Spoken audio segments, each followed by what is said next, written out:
Hello বন্ধুরা, আবারও একটা নতুন ভিডিওতে আপনাদের সকলকে স্বাগতম জানাই। আজকে সিমলা ট্যুরের পঞ্চম পার্ট। সকাল সকাল আমরা মানালির হোটেল থেকে বেরিয়ে পড়লাম আমাদের পরবর্তী গন্তব্যস্থল মণিকরণের উদ্দেশ্যে। কিন্তু আমরা সরাসরি মণিকরণ যাব না, আমরা হোটেল থেকে বেরিয়ে প্রথমে আসব ভুন্তরে আমাদের হোটেল করা আছে, আমরা সেই হোটেলেই প্রথমে এসে উঠব। তাই আমরা এখন রওনা দিয়েছি ভুন্তরের উদ্দেশ্যে। যাওয়ার পথে আমরা সিমলার যে প্রাকৃতিক সৌন্দর্য সেটা উপভোগ করতে করতে চললাম। তো আপনারা ভিডিওটা দেখতে থাকুন, এরপরে নিয়ে যাব আমাদের সেই হোটেলে, তারপর ওখান থেকে মণিকরণের উদ্দেশ্যে রওনা হব।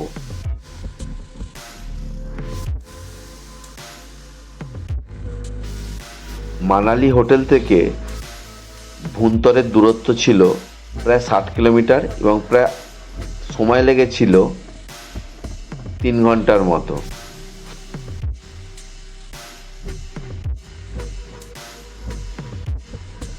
রাস্তার ধারে প্রচুর আপেল গাছ আমরা দেখতে পাচ্ছি, কিন্তু আপেল গাছের পুরো ন্যাড়া, অর্থাৎ এখন এই পাতা আস্তে আস্তে পাতা গজাচ্ছে, এরপরে ফুল আসবে, তারপরে ফল ধরবে। সেই আপেল হতে আপনার সময় লাগবে অক্টোবর নভেম্বরে।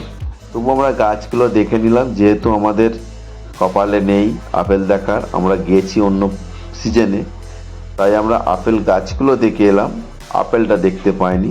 দেখা যাক পরবর্তীকালে যদি কোনোদিন সময় হয় যাওয়া যাবে।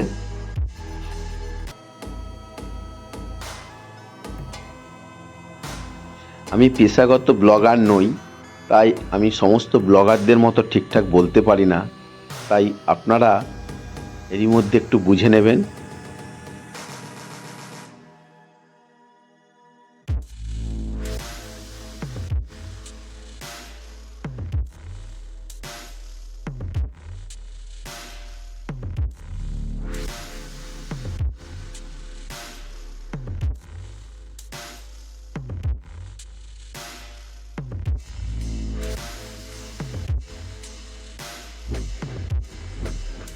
ফেরার পথে আমরা একটা দোকানে ঢুকেছিলাম, যেখানে পাহাড়ি যে সমস্ত শুকনো প্রয়োজনীয় জিনিস পাওয়া যায়, যেমন হচ্ছে কেশর, আখরোট, আরও অনেক জিনিস, সবগুলোর নাম আমি জানি না।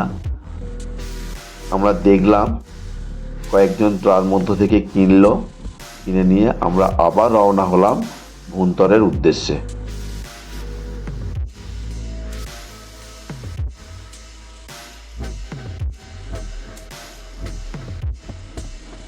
বিয়াস নদীর ধার ধরে আমরা এগিয়ে চলেছি। প্রাকৃতিক সৌন্দর্য দেখতে দেখতে আমরা এখন ভুন্তরের উদ্দেশ্যে যাব।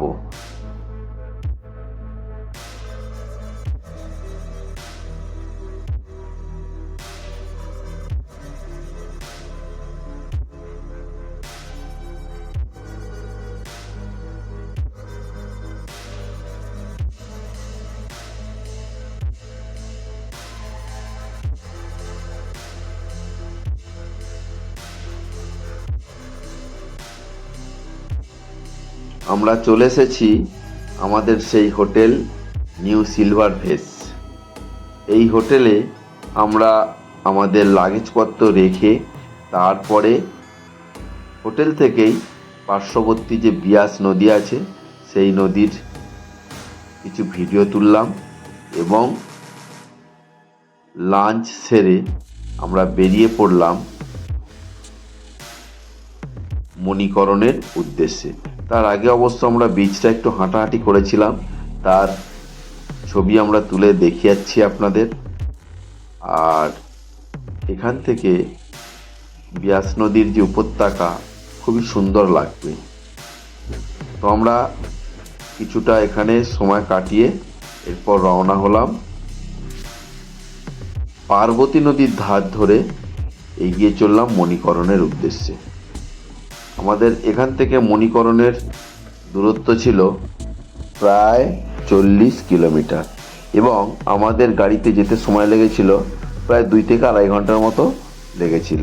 তো আমরা যাবার পথে যে মণিকরণের যে রাস্তার দু সাইড পুরো আপেল গাছে ভর্তি এবং আমরা সেই প্রাকৃতিক সৌন্দর্য দেখতে দেখতে এগিয়ে চলেছি। আমি দেখতে পাচ্ছি যে আমি যতই মণিকরণের দিকে যাচ্ছি আমি কিন্তু নিচের দিকে নামছি। এই সেই পার্বতী নদী। এই পার্বতী নদীর গা ধরে আমরা মণিকরণের উদ্দেশ্যে রওনা হচ্ছি।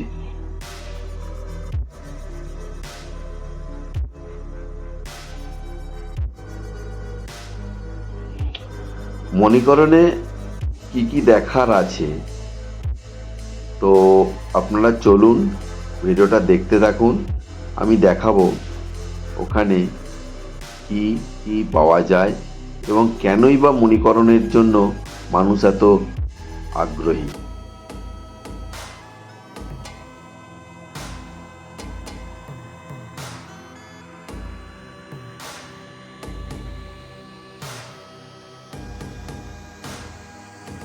খাড়া পাহাড়ের গা বেয়ে আমরা এগিয়ে চলেছি মণিকরণের উদ্দেশ্যে।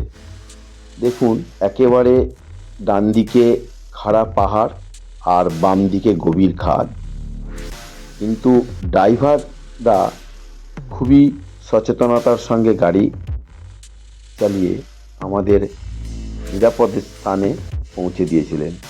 তো যতই হোক পাহাড়ের এই খাদ আর পাহাড় দুয়ের মধ্যবর্তী স্থান অর্থাৎ রাস্তা দিয়ে যেতে স্বাভাবিকভাবেই আমাদের গা একটু ছমছম করেই উঠেছে, কিন্তু তবুও আমরা আনন্দে কাটিয়েছি এই কটা দিন।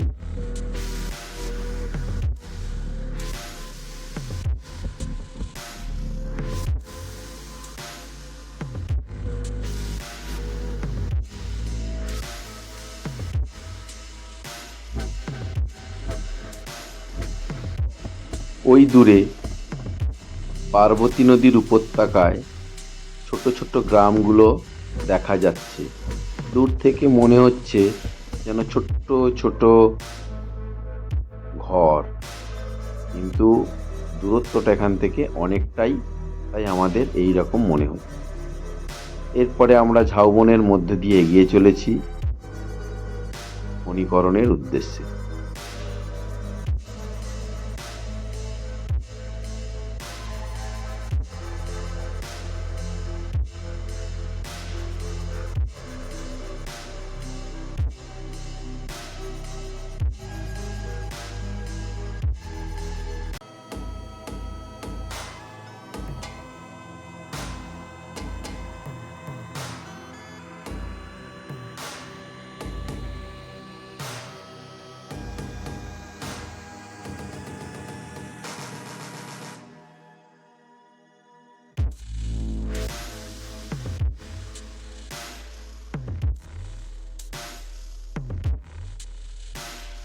পাহাড় সর্বদাই মন টানে, তাই সর্বদা হয়ে ওঠেনি অর্থনৈতিক পরিস্থিতি বলুন, কাজের চাপের দরুন বলুন, তো যখন সময় পাই যাওয়ার চেষ্টা করি পাহাড়ের উদ্দেশ্যে। পাহাড়ের জন্য মন আমার খুব কেঁদে ওঠে। তো আপনারা পাহাড়ের উদ্দেশ্যে কার কেমন লাগে কমেন্টস করে জানাবেন। আর আপনারাও যাবেন ঘুরতে, অবশ্যই ভালো লাগবে। নেক্সট কোথায় প্ল্যান করব কিছুই জানি না, সবটাই তো অর্থনৈতিক ব্যাপার। আবার যেদিন সম্ভব হবে কোথাও না কোথাও যাব, তার ভিডিও নিশ্চয়ই আপনাদের দেব। আমরা চলে এসেছি সেই মণিকরণ। দেখতে পাচ্ছেন বাঁদিকে ধোঁয়ার মতো উঠছে, এখানে উষ্ণ প্রস্রবণ থেকে জল বেরোচ্ছে আর সেই জলটা একটা খালের মধ্যে গিয়ে পড়ছে। দেখতে পাচ্ছেন খালেতে স্রোত বইছে জলের।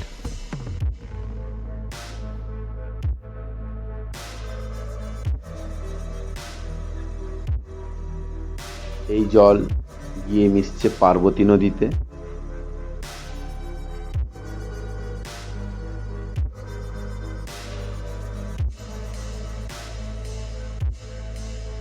এই যে সেই উষ্ণ প্রসবন, যেখানে সকলে স্নান করে, আমিও যদিও স্নান করেছি, আমার ছেলেকেও স্নান করিয়েছি।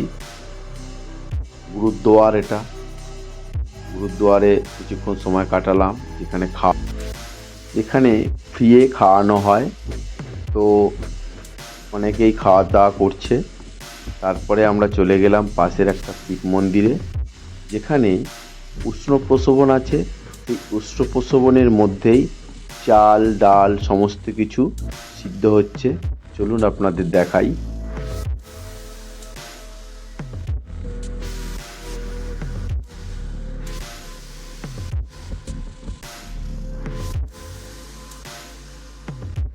এই যে দেখতে পাচ্ছেন, এখানে হাঁড়ির মধ্যে দেয়া রয়েছে, সেদ্ধ হচ্ছে এই চাল ডাল। আর এখানে পয়সা দেখতে পাচ্ছেন, অসংখ্য দর্শনার্থী পয়সা দিয়েছে, সেগুলো দেখা যাচ্ছে। তো আমরা এই ট্যুর ভালোই উপভোগ করেছি। আজকে ছিল আমাদের শেষ পর্ব, অর্থাৎ মণিকরণটাই আমাদের শেষ। আমরা এখানে বেশ কিছুক্ষণ সময় কাটিয়ে আমরা ওখান থেকে রওনা দিলাম আমাদের হোটেলের উদ্দেশ্যে, এবং সেই রাতটা ওখানে স্টে করার পর পরের দিন সকালবেলা আমরা রওনা দেব আমাদের বাড়ির উদ্দেশ্যে, এবং আমাদের ট্রেন আছে রাত্রি 1:30টায়।